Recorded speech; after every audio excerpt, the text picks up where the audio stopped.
Hi guys, welcome to my channel. So today's video, I went to our old house and I got these leaves.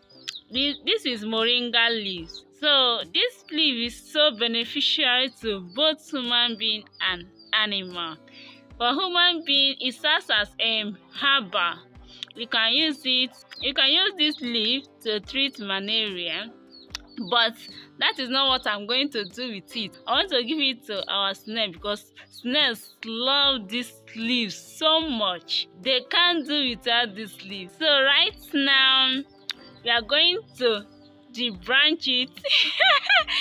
Debranch it. I don't even know whether there is any word debranching in the dictionary. I'm going to remove it from the stem just like this.